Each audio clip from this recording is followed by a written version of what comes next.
Hey, this is Chris from GrowQuest, and for the next few days I'll be down here in Redondo Beach doing a landscape project. A customer inquired about getting some Swan Hill olive trees, which is a 100% fruitless olive tree.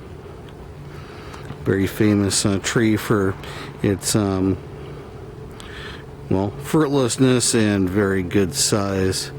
So wound up getting 3 of them for the front yard, and then they had trouble filling their plant list, so they emailed over a plant list based upon a design a family friend had made for them. It includes quite a bit of Mexican feather grass, rosemary, blue ice plant down there, and numerous other succulents and herb plants. So the first step here, well, in this case the first step has already been taken, which is the design, selection of the plant list, and then identification of availability. So there's a few steps there. But the next step, after getting all that taken care of, is to make the work move much more quickly.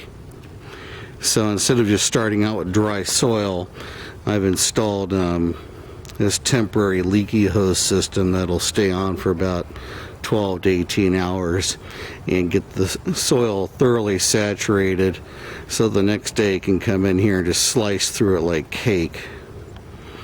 The last thing you want to do is wasting your time pounding a shovel on soil that could have been softened up.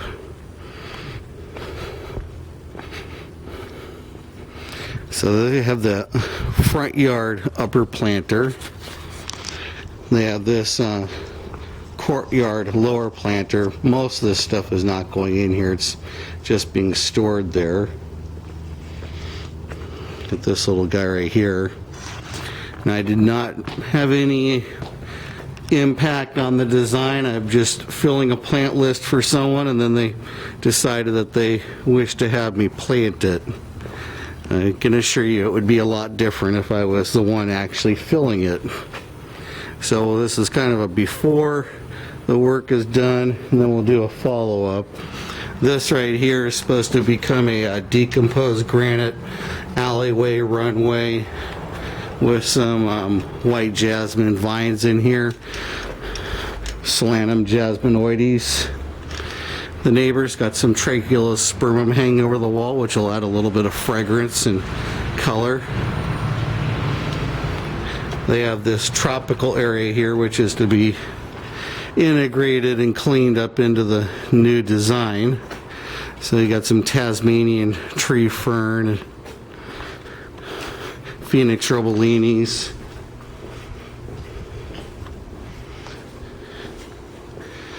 some Clevia down below, Calliandra or pink powder puff. There's a blossom up there, the pink powder puff. We got Calliandra, philodendron, and then this area in the back here is to become a mostly succulent garden with the existing plant material except for the podocarpus and 2 palms cycad removed.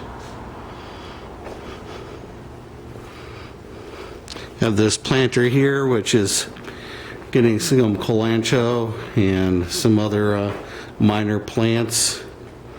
Again, I would have made some significantly different choices. We'll see how it turns out. This area is supposed to get some succulents and phornium. I have a Meyer lemon tree here that will work on cleaning up a little bit and more effectively stabilizing. Here are some of the succulents that they've chosen, and they have chosen some nice newer varieties variegated with white and yellow, so green lines. So should be pretty interesting, but definitely not diverse enough for my taste. This is the pool area again, so It's really just a very small landscape project.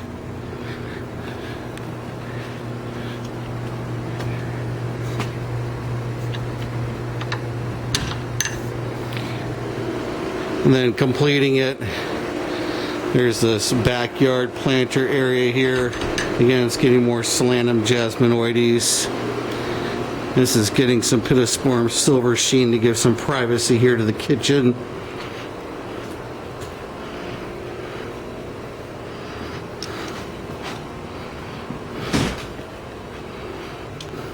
And then right back out through the hardscape, back to the driveway and come back around here again. So it should be about 3 days of planting and sprinkler work by the time it's all taken care of, to the detailing. It's easy to bang all the plants out. It's all the little knick-knack detailing that takes a little bit extra time to make a quality project.